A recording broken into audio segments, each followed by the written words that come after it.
speaker today, who is Charles Guttmann. Charles Guttmann was so kind and accepted our invitation, I think in November, I guess. And I think the story how I organized this event was really funny because we were at a party in our friend's house, and I remember I told him that it's so fascinating that the Hungarian Science Lab is running now almost like 15 years. And he said that actually one of the first speakers was he.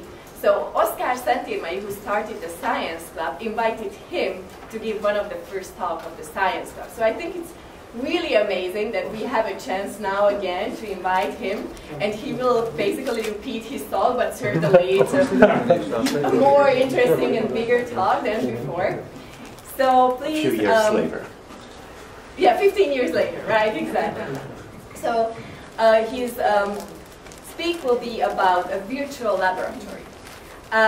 Dr. Charles Guttmann is the founding director of the Center for Neurological Imaging at Brigham and Women's Hospital and an associate professor of radiology at Harvard Medical School. His team applies quantitative neuroimaging strategies to study neurological diseases such as multiple sclerosis and cerebrovascular diseases in the elderly. Dr. Guttmann has also spearheaded the development of informatics infrastructure in support of large-scale neuroimaging discovery research, including an image-centered, multidisciplinary database and image analysis workflow management system, as well as more recently, a virtual laboratory for collaborative neuroscience research. So I think this is a really fascinating talk, and welcome Dr. Charles Guttmann.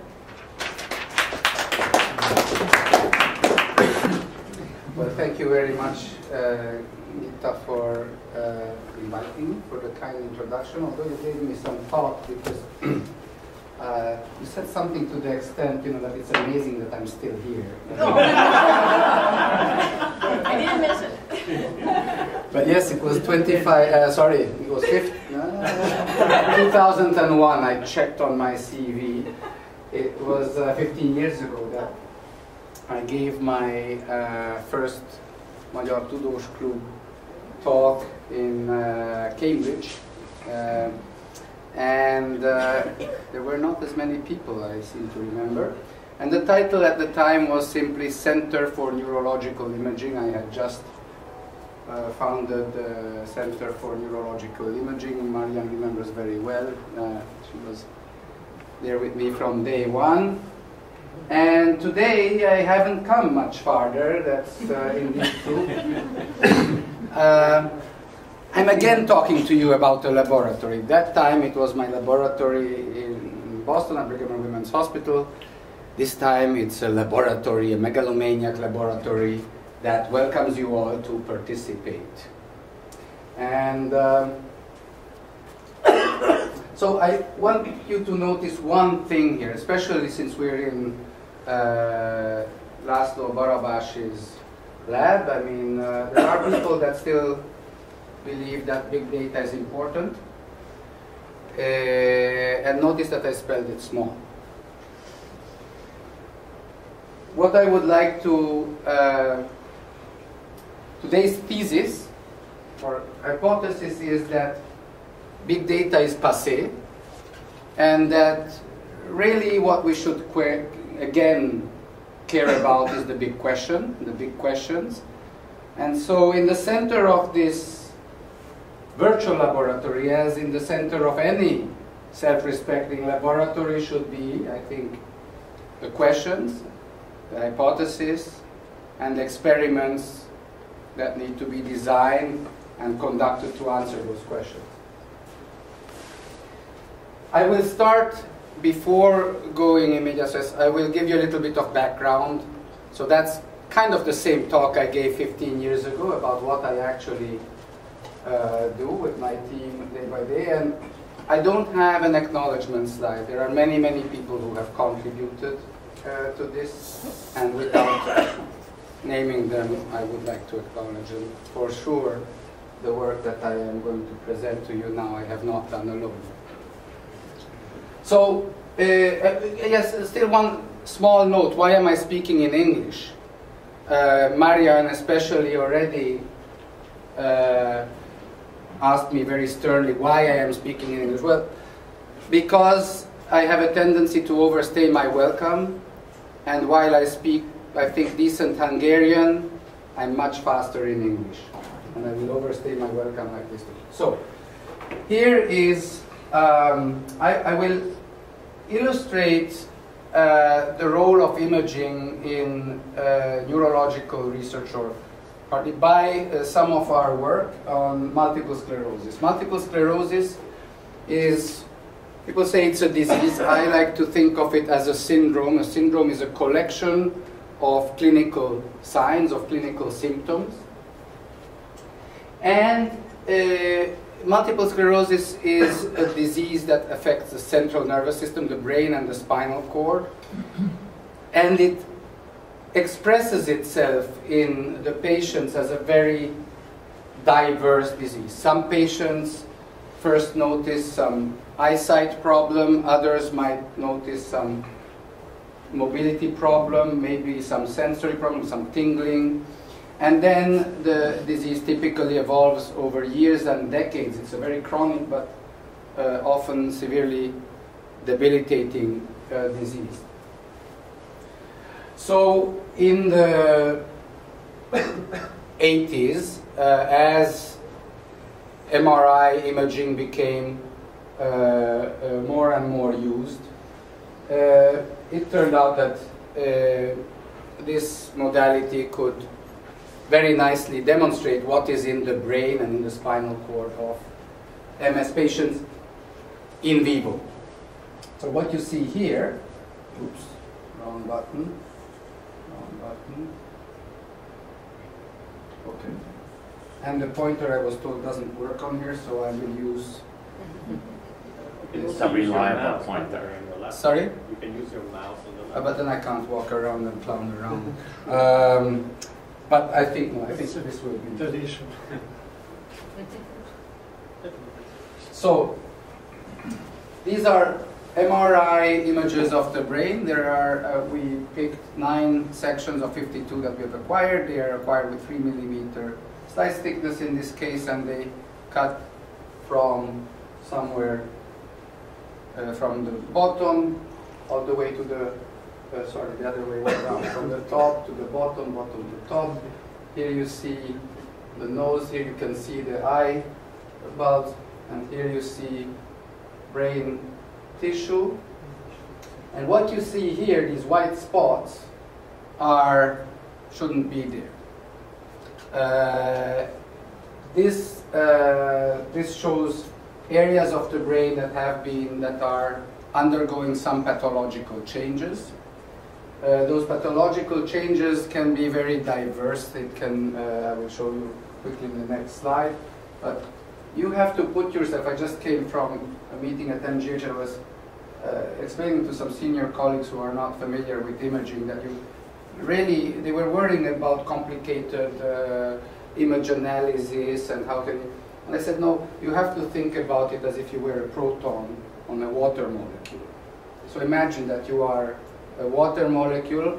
That's what MRI measures protons essentially, and you're one of the two H pluses on the water molecule. And now that's the point of view that you have to consider. So when you think about what am I going to see in MRI, is of course an approximation. You should think, well, what's happening to the tissue under the microscope? How is the tissue changing? And what is happening to those water molecules in there?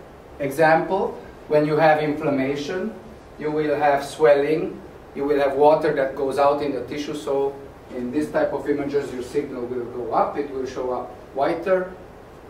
When you have tissue destruction, the generation of the nerve fibers, the axons in there, the myelin surrounding them, again, you are creating gaps. The French say la nature a horreur du vide. Nature abhors the void, and water comes in, fills in. The MRI detects that very sensitively.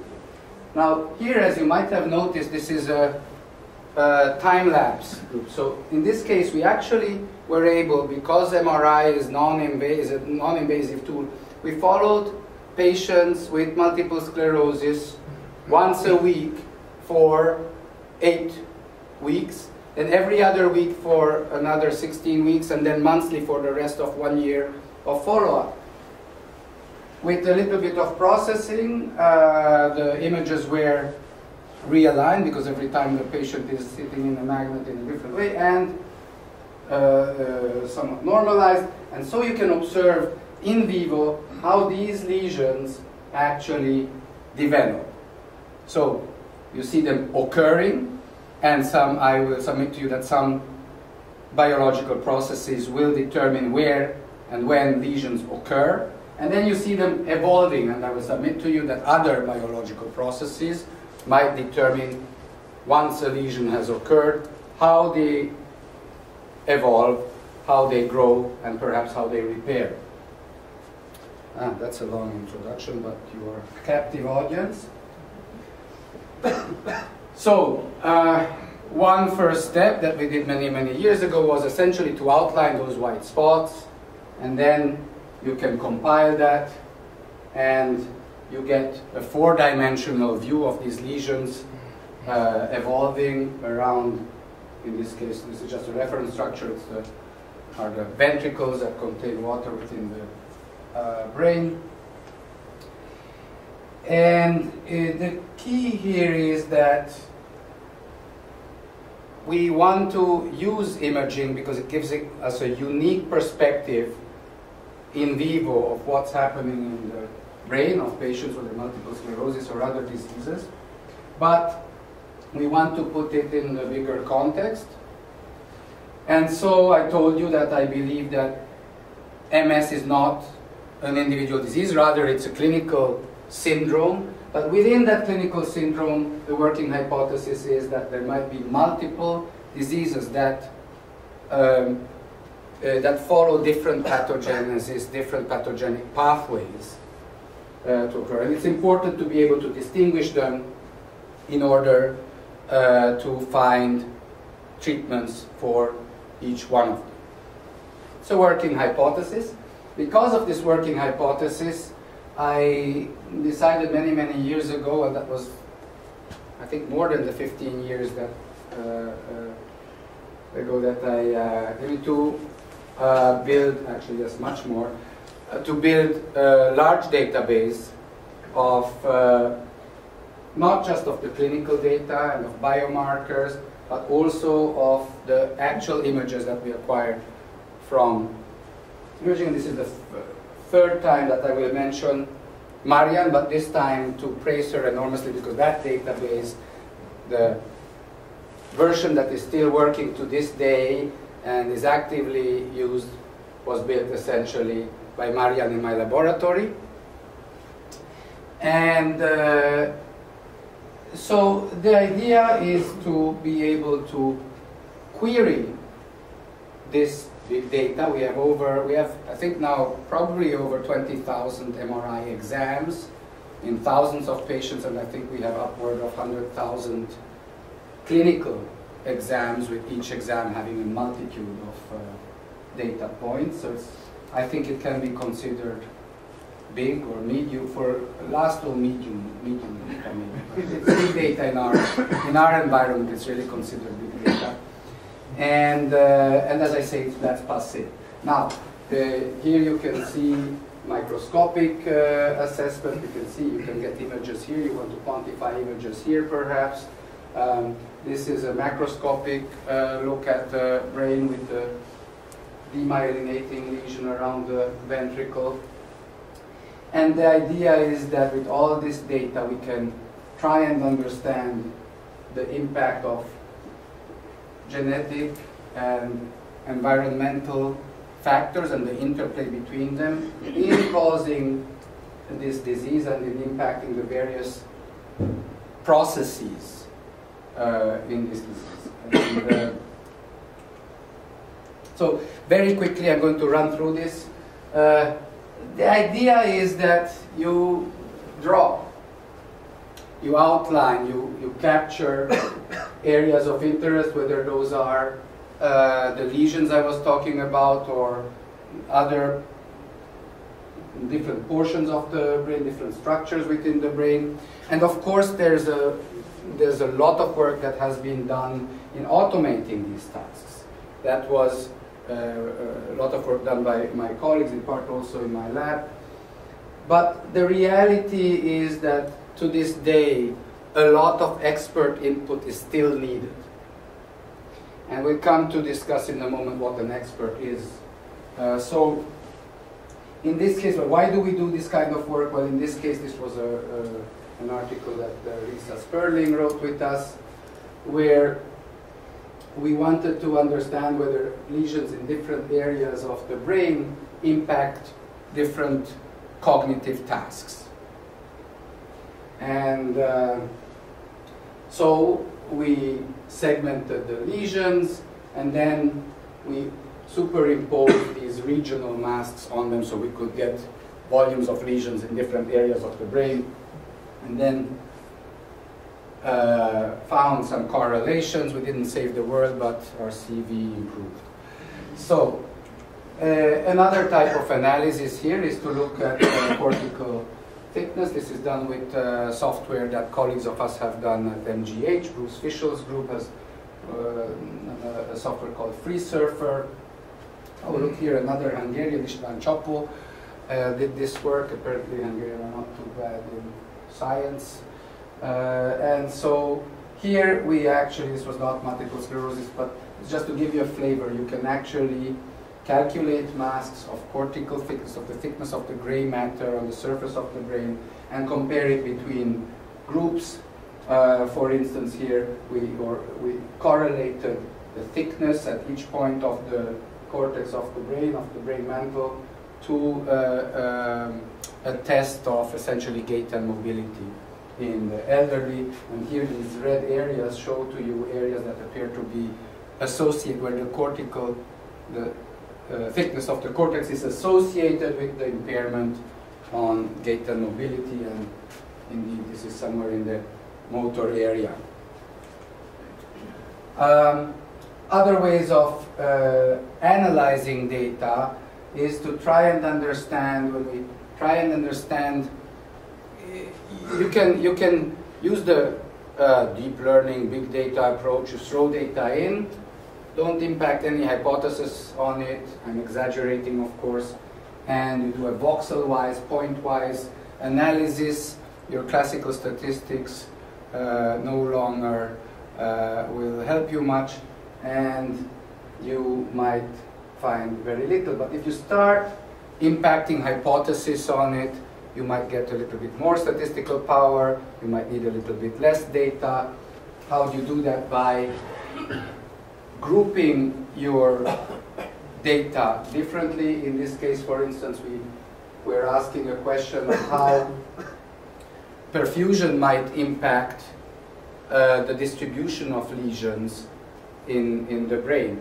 When you saw that movie, the big questions that come up are, why is multiple sclerosis a multifocal disease? Why doesn't it just take out the whole brain at one point? If it were just an autoimmune disease, as some people hypothesize, then there must be something else that forces this localization, that might go beyond the immune system. Given that it is a multifocal disease, why do lesions occur, where they occur, and when they occur, and why do they evolve as they do?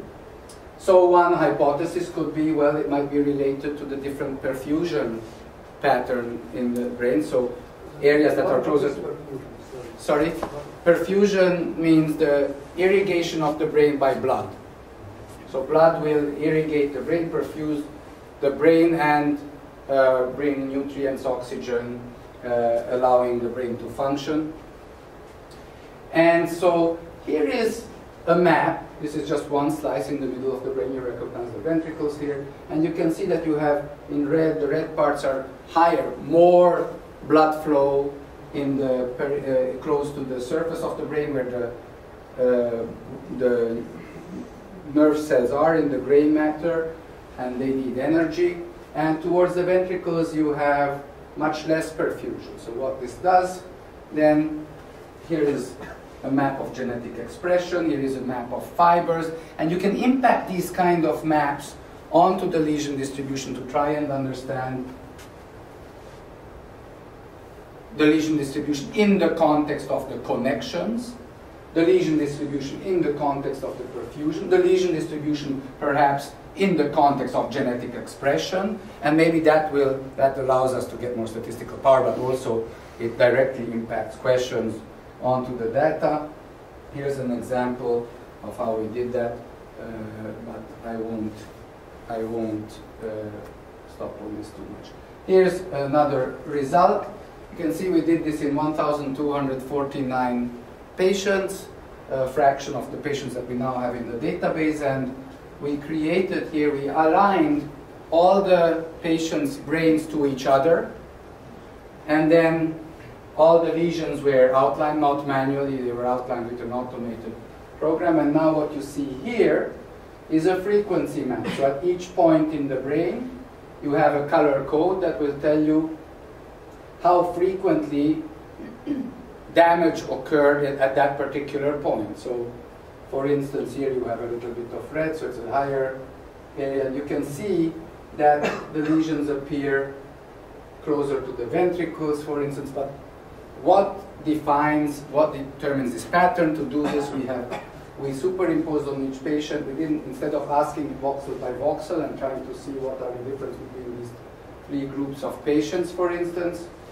and where we found preciously little, we asked the question a little bit differently. We said, well, what if we group the lesions according to these perfusion maps that I explained to you before? And so all the lesions that occur in these green areas get binned together. The green areas are lower perfusion, the others are higher perfusion, the red areas. And if you look at the three groups of patients, these are the early, closer to the beginning of the disease, a little bit later, and in the more chronic phases of disease, you will see that in the more chronic phases of disease, here this curve in red, the distribution, the spatial distribution of lesions is shifted towards the area of low perfusion. Why did we ask this question? We asked this question when I was a medical student. I was as clumsy as today, maybe clumsier, or maybe less clumsy. In any event, they allowed even me in the rotations. I never wanted to practice, but I had to for the 5th year. So in surgery, they would allow me actually to suture cuts to the face. You'll say, wow, it's a very, important task. Somebody could be, ugly for life if they come under my hands. Truth is that the reason they let me do it is because in the face nearly everything heals perfectly, because the blood supply, the blood perfusion is so good. So that's one example where blood perfusion promotes repair, good blood perfusion. An example where blood perfusion, where lack of blood perfusion inhibits repair, or is diabetes, for instance. You might know that when people are diabetic, their blood vessels are ruined, and they start having ulcerations at the end of the blood perfusion towards the leg and so on, and they heal very poorly again. So we asked the question, well, could it be that the distribution of lesions, the statistical distribution, is linked to blood perfusion? And we found enough to publish another paper. Did we save the world? No. Now, a last slide about the work, then I'll go finally to the title that to the topic that you're all waiting for, is how can we look at this data set a little bit differently. So now we again have 1,000 scans, but this time it's just 40 or 45 patients that we had looked with that high frequency MRI scheme. I showed you the video of one patient on the very first slide. And now we ask the question, well, how about those new lesions? If we just look at the occurrence of when those lesions occur, and we put it in context of the calendar year, of the seasons, will it show a pattern? We know that patients with multiple sclerosis have more clinical attacks in in the summer, in the warmer months. But the question was, what about the biology underneath it? What about if we go a little one layer deeper? And indeed, what you see here in this polar plot, so the distance between this line or these lines and the center of this plot is how many new lesions there were. And you can see that this is completely slanted to the period between March and September. All these patients were here in New England, were here in the Boston area. So clearly, there is something that goes beyond genetics. This convinced me, this work convinced me, there really is environmental impact. There really is an interaction between endogenous factors, genetics, and exogenous factors. Now, I really didn't answer anything. This is just showing a finding, but it raises more questions. The importance of this is that now we can ask, well, okay, so we have this pattern, but why? Is it because vitamin D is different between this? This is something that most MSologists always will ask me about, vitamin D. But an alternate hypothesis is that there are viral endemics that occur with different frequencies at different times in the year, and maybe those trigger an immune response, etc., etc. The question is at the center, and so I will just still tell you something about data, and then come to the virtual laboratory. So why is imaging data different than other data? Why do we treat it differently? Why is it such a big deal to be able to integrate images with other data? Is because if you think about cholesterol or other measurements, the measurement is, so the data is the information. I can put it in a statistical model, I can answer a question. In images, typically, I just showed you how we have to extract the information with all kinds of manipulations, from drawing around lesions to putting maps on it, but we have to extract those numbers, that information, between being able to ask the question by putting them in some statistical model. Okay, oh, I still have this. Yes, this was, I was giving a talk like this in Hungary in memory of Ferenc Jóles, who was my boss for many, many years and unfortunately left us December 31st, 2014. And just before I gave the talk, I found that. So another role of this virtual laboratory that I'm coming to finally is about open science, open data, open science. Open science means a lot of things, but one of the things that it means is that you can actually try and reproduce experiments much easier than it's possible today. Today people don't have access to the data, don't have access to the methods to do it, and one of the purposes of the virtual laboratory is also this. This just shows you, here they show how a very large number of published scientific articles were not reproducible by others. So, question, hypothesis, and experiment is in the center of the laboratory and of the virtual laboratory in its concept. I'm not inventing these roles, right? A question, so why virtual? It sounds good. Well, you know, today there's a lot of people like say my laboratory, like even I, 2001 Tudosklub, my Center for Neurological Imaging. People associate a laboratory, the Barabashi laboratory is a beautiful laboratory, I am jealous. They associate it with a spatial location, and so virtual in the sense of distributed. And accessible through the web. It also means Pardon? It also means a number of other things. Yes. Yes, we could go on, but I'm already overstaying my welcome as and also imagine if I had spoken Hungarian.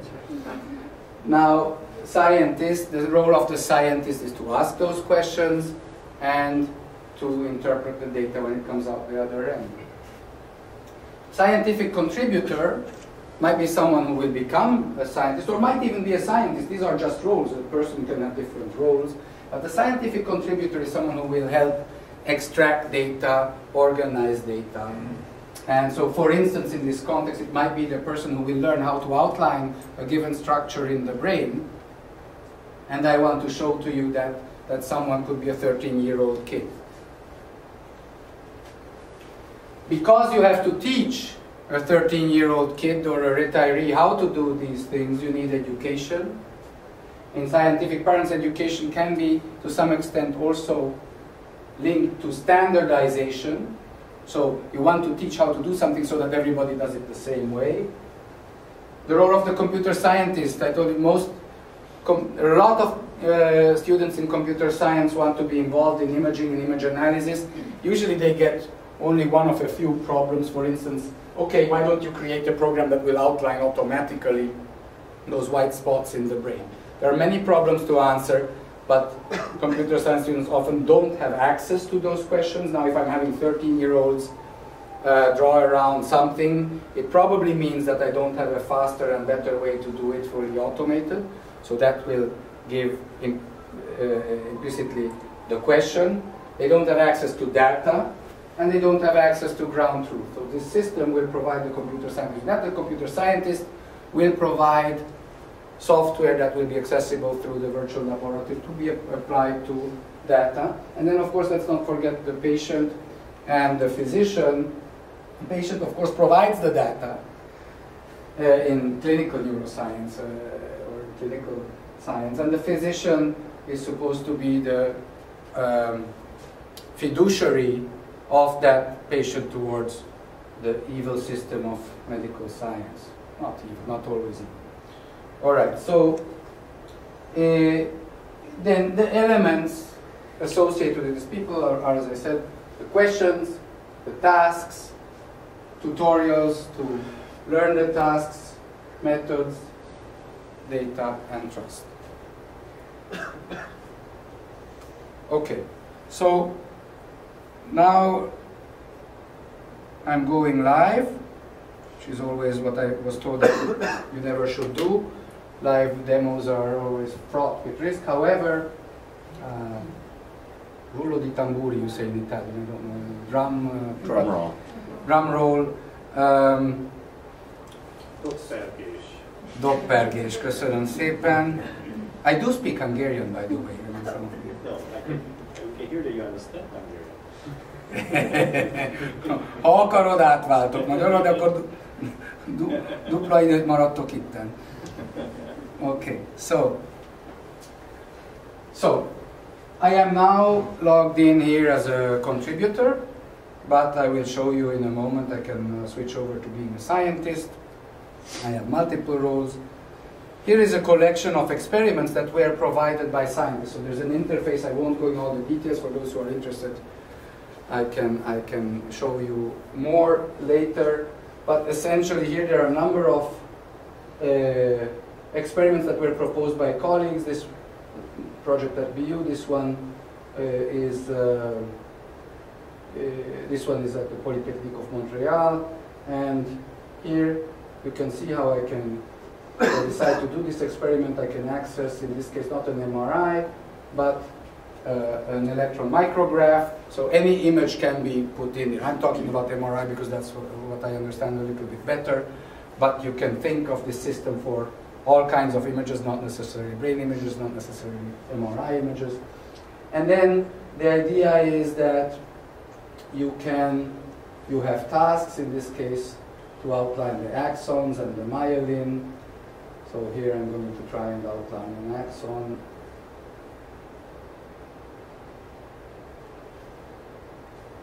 Not doing a very good job, anyway, then I fill it in.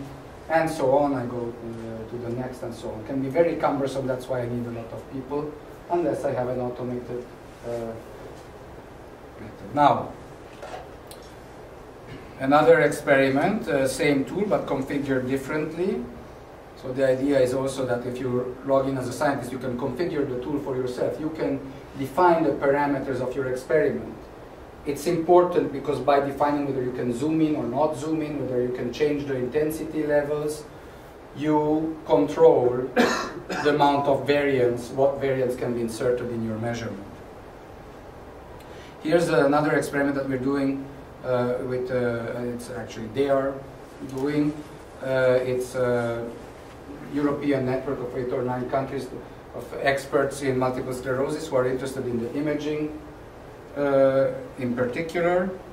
And so here you see the same kind of tool comes up, except now this is all over the web. It's pretty fast. Here you can navigate the brain and you can start your tasks here, but here looks similar.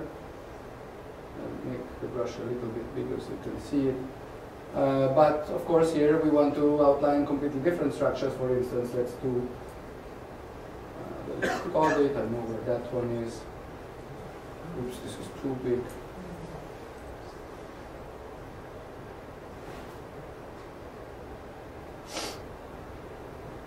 So I outline this structure. I'm doing a very poor job, but I'm painting it actually more than outlining.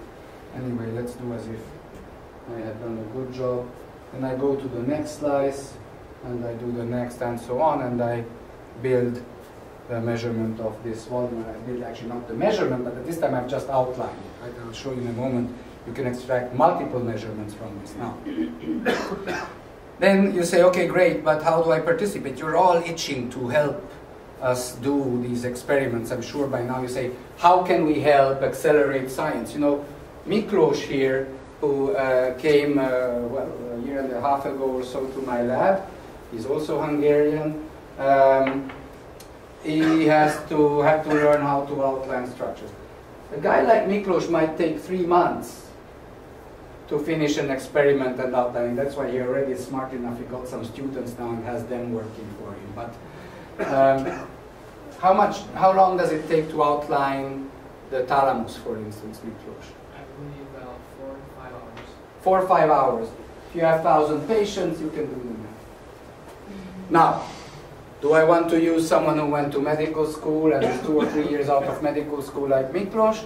Or maybe do I make it into a game that the 13-year-old might enjoy and will win points? But not only that, will gain some knowledge and will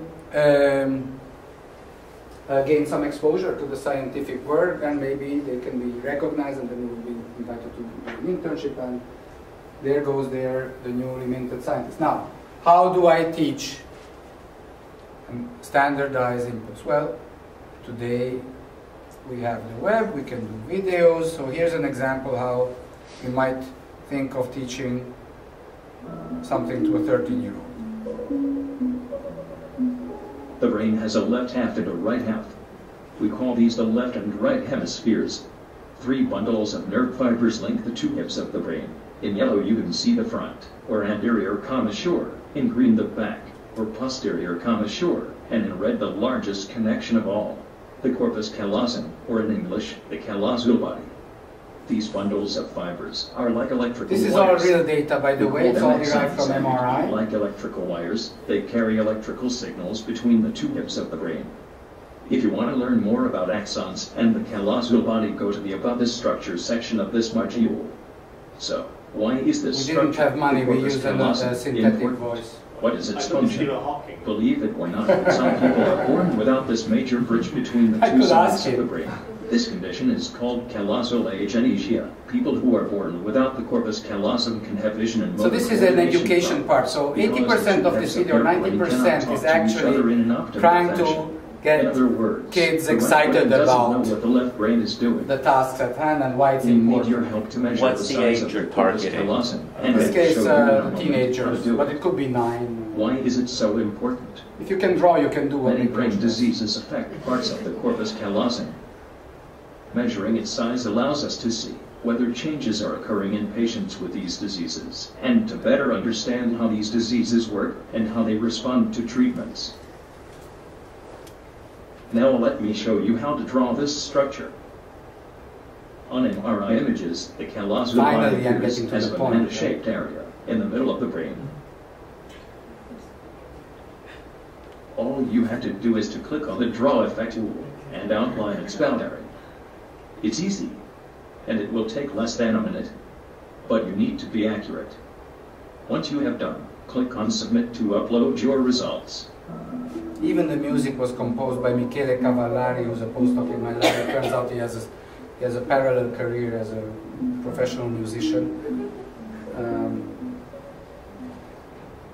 Can do a number of things with not too much resources, but don't tell it to NIH. Now we've learned how to do it. Now we try our skills. So let's see. So I can go on here, and this is an older tool. Oh, it came up quite fast. And so now,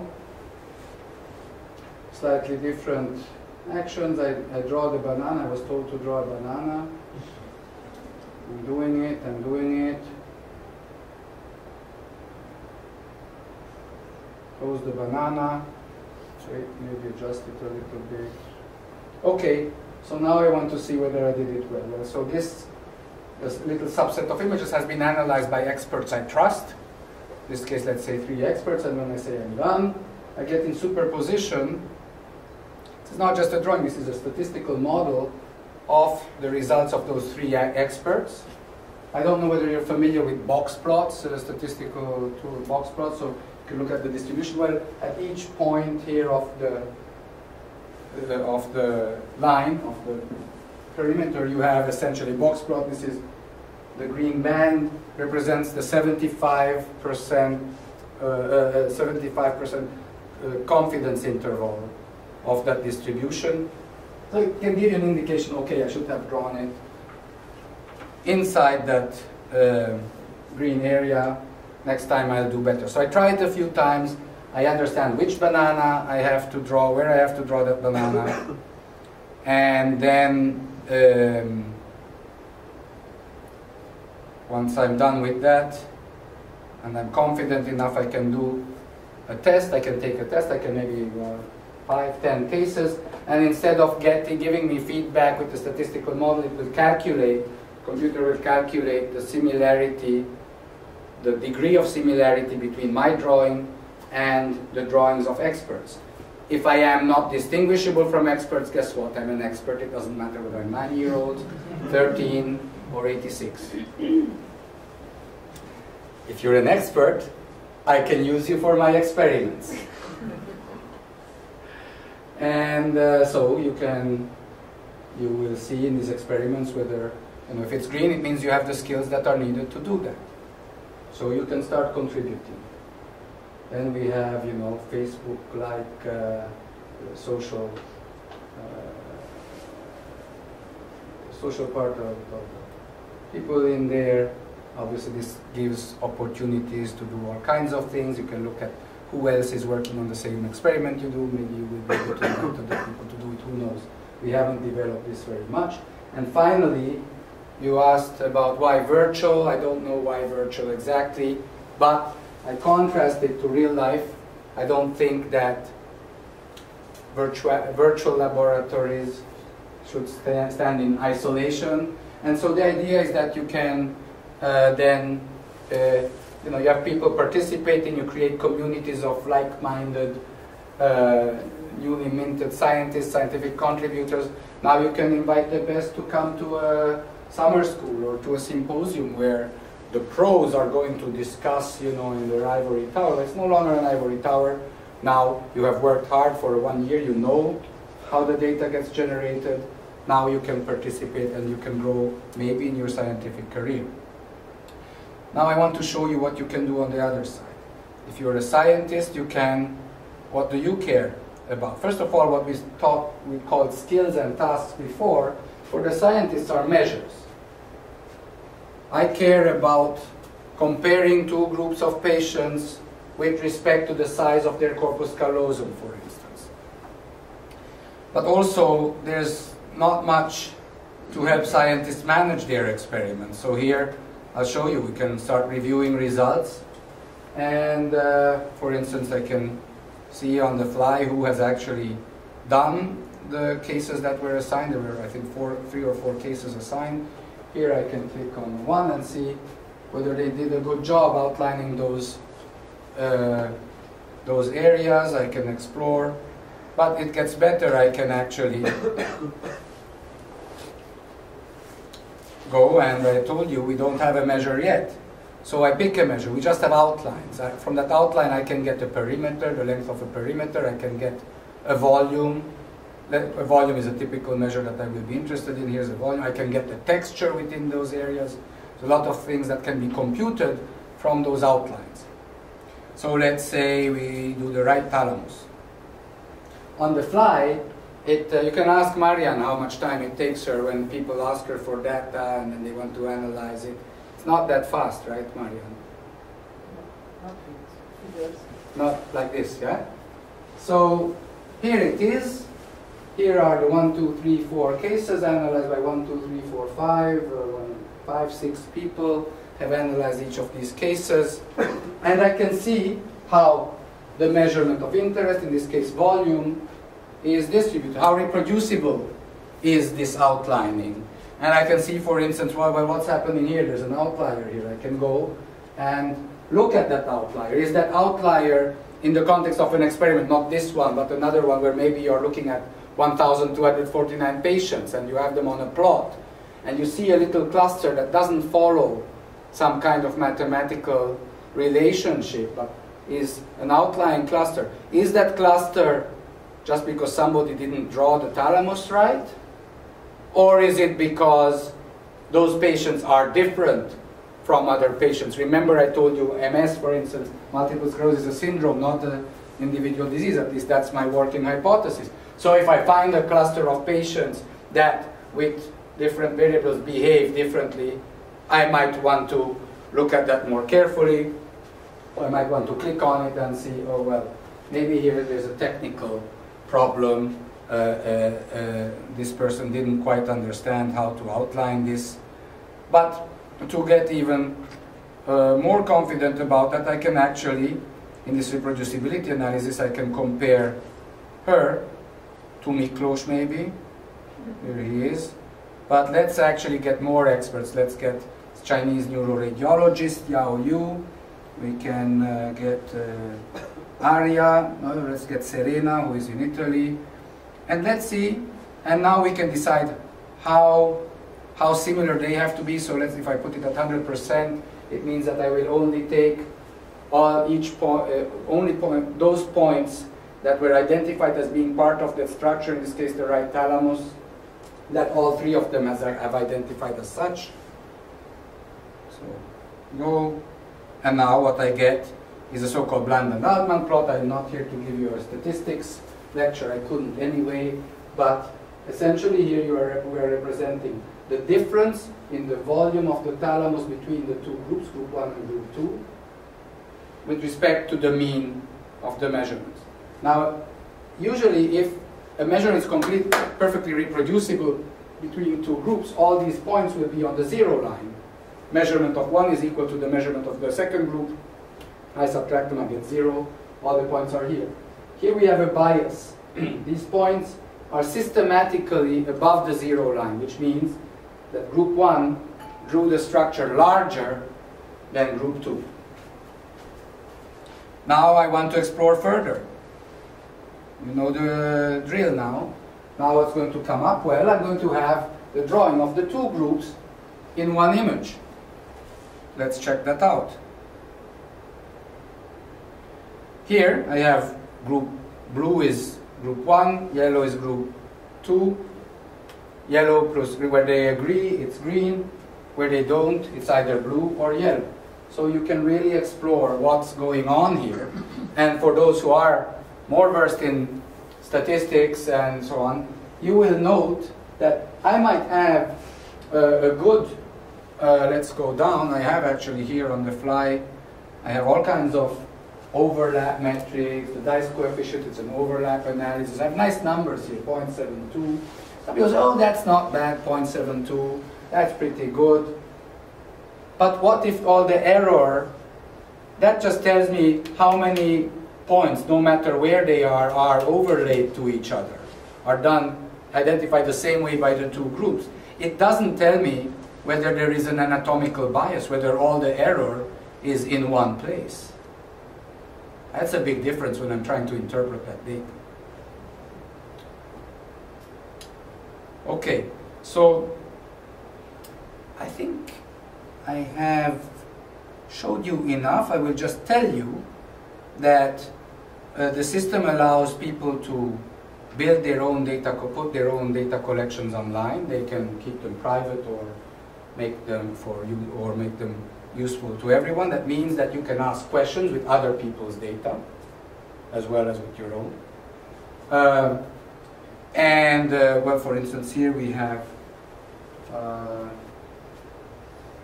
this data is German data that is actually on an Amazon cloud put there by someone in Switzerland. There's French data for a challenge. There's data from the Dutch people, etc. This is a server in Bordeaux. So you see the idea, and then what you can do is you can build your own. You can create, as a scientist, you can create your own measurement. You can upload your video. You can write something about how to do the skill. You can. I can't read, oh, because I should read there. What tools do I need? So I will have. I'm building a skill. Remember, I can have automated tools. I can combine them with manual. For now, I just customize the manual. I told you how you can. You can select some tools and then you can customize them for the task at hand. And then you can actually organize, decide what images you need. And I won't go into these details, but essentially it allows you to select to define the type of images that you need, given, it's equivalent if you have photographs taken with a camera and you have different shutter speeds and different apertures and different lenses. You can filter for each of those parameters and just get pictures with a certain aperture range and so on. In MRI it's something similar. We have parameters and so we can select them, and then we can select within those. We can select the specific ones that we need and add them in. Why do we have to select them for a skill? Because we need practice data and we need test data, as you saw when I was actually trying to learn a skill. And again, I won't go into the data. And similarly, what you can do, if you can build your experiment, and when you build your experiment, I put it into a project and do it from scratch, or I can do it from an existing experiment, or I can do it from a template. Now, remember I told you this is also about open science. What if I want to reproduce an experiment with my data? Or what if I want to use the same data that was used for another experiment, but with a different method to identify the same structure? I am teaching the corpus callosum one way, somebody might not like my way to teach it and validate it, so I can do it. Or I can say, well, cool, they looked at the corpus callosum in this particular data set in these two groups. I now want to look at the thalamus in those. So I will just swap out that module. I will choose one of the modules of the thalamus, maybe there are 5 or 6, and boom, I can assign it to all the volunteers who will have learned that particular task, and the next day it's done, and Miklos is still analyzing the stuff I gave him 3 months ago. Okay, so that's the idea here, and I think that with this I'll stop. Probably really have overstayed. What time is it? Yes? We are in time. Really? Wow. So I hope we have time for questions, and I will be more than happy to answer them in English or in Hungarian or a language of your choice if I know. Thank you so much.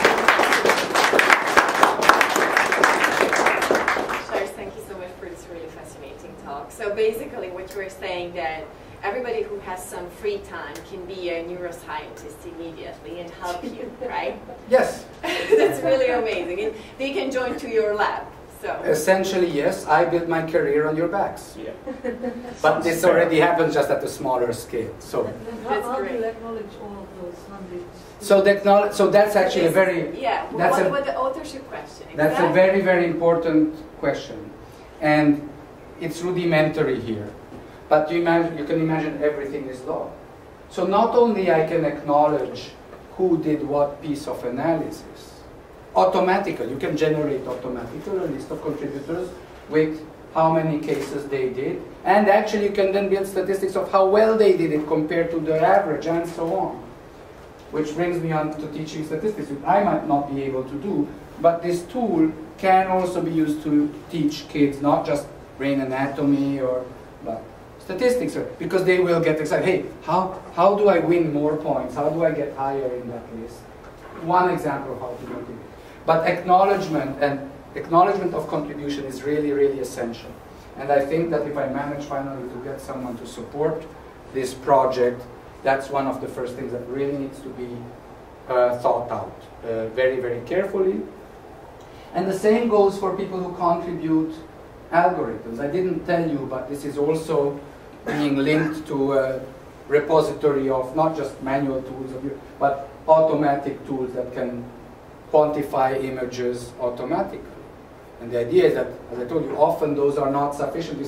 It helps you a lot, but you still have to review them, correct them, and so this intersection becomes hopefully possible.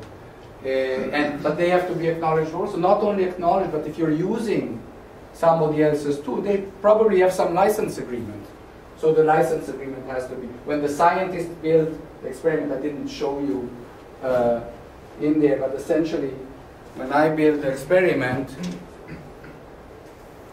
I can select.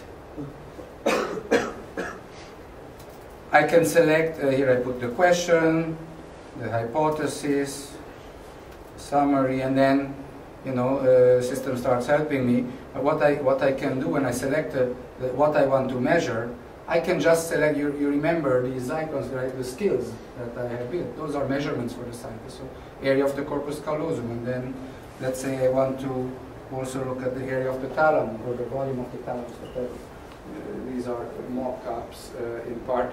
So I define my measures, but behind that is not just a method, it's a tutorial. It's if needed, if it's not an automated method, you have hopefully a lot of experts that you can then select. So it's all concatenated. And I know who did the video, because that's the person who uploaded. When you upload the video, you probably will be able to put in, select from that Facebook kind of whatever, social page with all the pictures and so on. You select it there, so everybody gets acknowledged. That's the idea. And if I use your data, you have control whether you give it to anyone or whether you want to decide case by case, question by question, and whether you want co-authorship or not. The negotiation part is old-fashioned right now. We didn't spend time, obviously I didn't do this alone, to do it, but it's a very important question and needs serious consideration.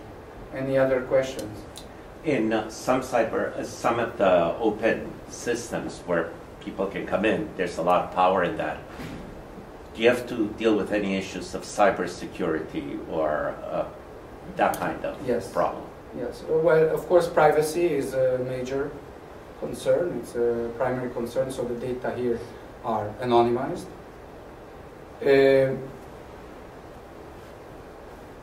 We also can actually, there's metadata in images that have the name, so we strip that off, essentially. What we also can do, as you can see, we can take off the skin, so you can't even reconstruct. That said, today I wouldn't be surprised that Vishti here would be able to create an algorithm that will recognize one brain from another To do that, however, probably you need a database of brains that are identified somewhere. So that, but for instance, there was 2 years ago, I think there was an article, I don't know where, Nature maybe, where they showed that they only had what was it? They had the I don't know. They had some genetic material. They had the zip code of the person and the gender, I think. That was enough to identify, to find the phone number of that person. So it's a new word, and I think, so yes, there are big concerns about that, and we are trying to deal with them as well we can. That's maybe for bioethicists to get, to have a nice discussion about this. But we're trying to keep privacy, first of all, security, also it's the same problem. Okay. Do you need FDA approval? FDA, no, unless... So it's not human research? No. FDA is if you need FDA to have the exam form if you are about it. If you are no, that's the IRB. Oh, the IRB. Sorry, IRB. That's true. I meant IRB. So I wash my hands of it. Why? Because you put the data there. You are responsible to getting those exemptions. But that's a little bit fishy, huh? Why? I mean, really, human data should be first go through IRB, and they Yes, should say that it is not a human research. He's just saying it's not his responsibility. It's Well, the responsibility of the person who's putting it in, Yes, right? yes, I'm responsible that for the. So anybody can upload any data set, not just your data set. That's right. There. That's right. That's what I was showing you. Data collections were data from other labs that decide to put it on. Now, I have to tell you that it's not fully operational. You can't now upload your data. You can if you talk to me and we create a server for you or whatever, and I'm looking forward to hearing from you if you have problems that you want to do with this. I'm looking for not just people working for me, but with me, mostly with me. But that's the future, for sure. That's the present. Well, but I mean, collaborating, right? Yes. Try to involve more and more people. I got hold of my mother-in-law's brain, her brain images, and upload it to the site. And see why, well, we won't go there. Yeah, eventually, that's the idea. Now, there's another part that I would like you to think about in general, and it's of data curation. I discovered this, discovered it. I mean, I thought more about this by building a system. Suddenly, many interesting questions came up. One is, so let's say I find that cluster of patients. I'm getting all this data, and I find this cluster of data, and I click on them, and the thalamus is drawn perfectly well. Wow, this is really a cluster of, except one of those patients is in Finland, the other one is in Hungary, 2 of them are in Boston. Now I want to know whether they all have red hair, because I think maybe there's a... So I have to go back and I have to have, in a way, ideally the link to the physician who was entrusted by the patient to, blah, blah, blah, right, to tell me, anonymously essentially, whether that patient indeed has red hair. This is when people talk about big data, you see, Lotzi disappeared when it's important for him to see. Data curation, but he knows all of this. Data curation is important because you might have a spurious finding, right? I will run away fast, but yes, please. Just a question, how far are we from artificial intelligence to be able to do these drawings? Well, I've been in the field more than the 15 years I care to admit. Well, anyway, I've been here for over 25 years. And colleagues of mine in our department were pioneers in creating automated tools. It's 25 years later and more, because probably some people had started before. And we're still churning out. It's still not perfect. Most of the world still has to go and correct and so on. Again, there's a wave of companies that is trying to do this automatically, doing it as a service in the cloud and so on.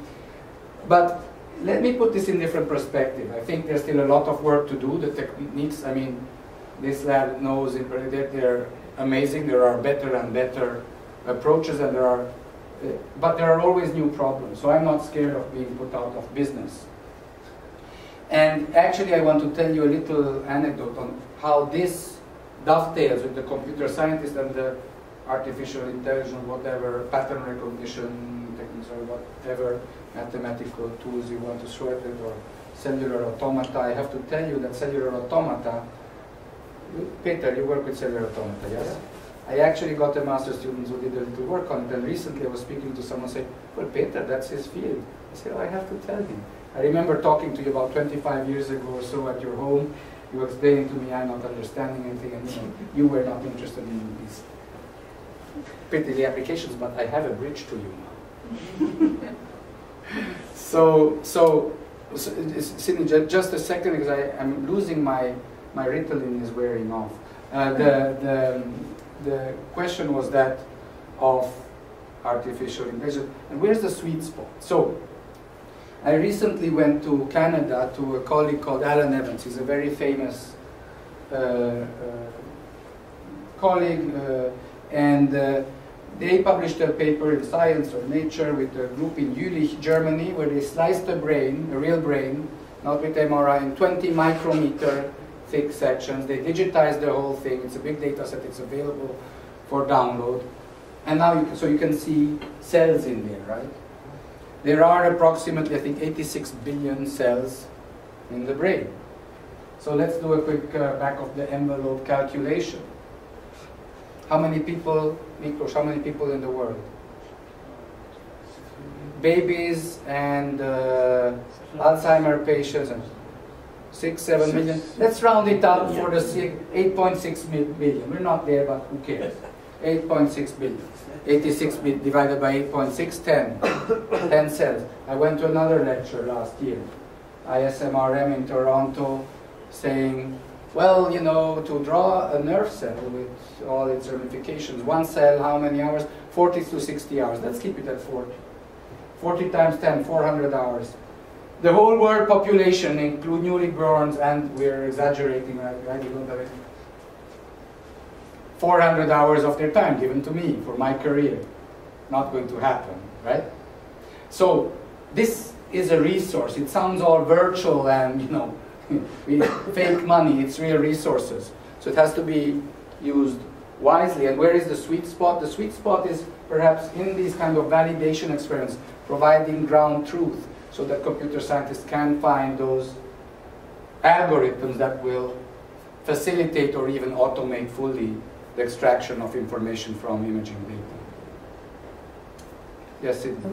After the organ is outlined, is there a computer program that defines the area?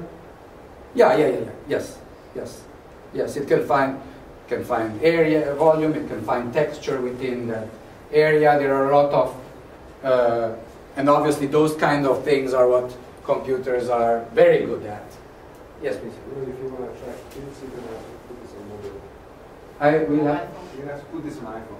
Yes. So we have the University of Bordeaux. Actually, finally, somebody gives us a little bit of money. We're doing a tablet application, and it's actually a game. And so we just went through the whole French bureaucracy or whatever. We did a call, and we selected one company who's now going to build it, a tablet application connected to that, and yes. And there are many more that can be done. I learned about Tinder through that. You know what Tinder is? Yes. Yes, so I was in Paris. Why do you say that you are married if you don't know that?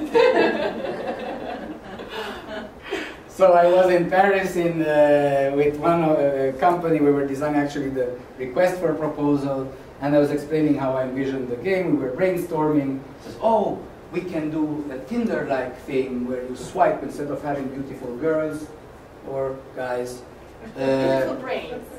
Swipe left or right. Yes, swipe left or right, whether there are lesions in there or there are not, right? Another one can be click on touch the lesions.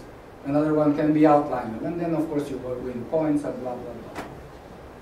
So yes, we're trying to see how successful it will be, but we're at least trying. Well, an interesting, successful approach, like you've done, is with the CAPTCHAs, where Yes. you have to recognize, as a way to know is it a human or whatever, and people have used that system to put in researchers things that they haven't been able to identify yet or recognize, to see if the people who are using it just to access some portal can solve. And I was just thinking, wow, this is brilliant. I'm going to put, instead of captures, I'm going to put brain images. Yes. And I will have to hide, grow a mustache, make myself blonde, because probably there will be a lot of failures in reproducing what the expert does at the beginning. But yes.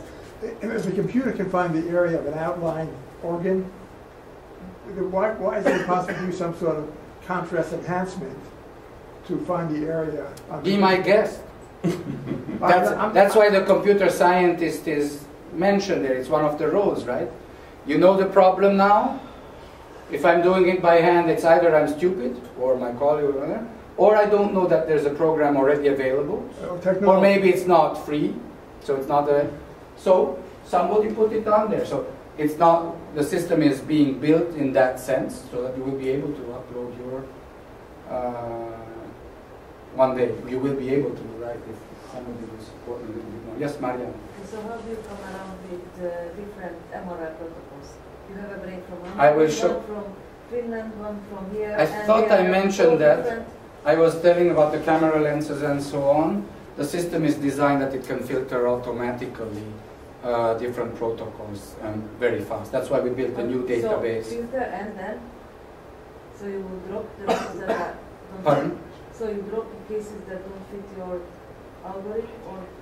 When I am designing the experiment, it will immediately on the fly diagnose me. So I didn't show you all this for lack of time, but you can actually pick patients by filtering on their clinical data. So group 1 are men, group 2 are women, between the age of 10 and 50 or whatever, and then it will say, okay, now pick what type of images you want. And there I can specify, I only want, for the experts, T2 spin echo with between 25 and 35 milliseconds of echo time, and between 2.9 and 3.9. So I can select all those. I build essentially a filter, and it will tell me, the next page essentially should tell me, you have, of the patients that you have selected with criteria, men between 10 and 50, 76%, 83% have the images you need to do the given measurement. But guess what? It won't tell you all of that. It will just tell you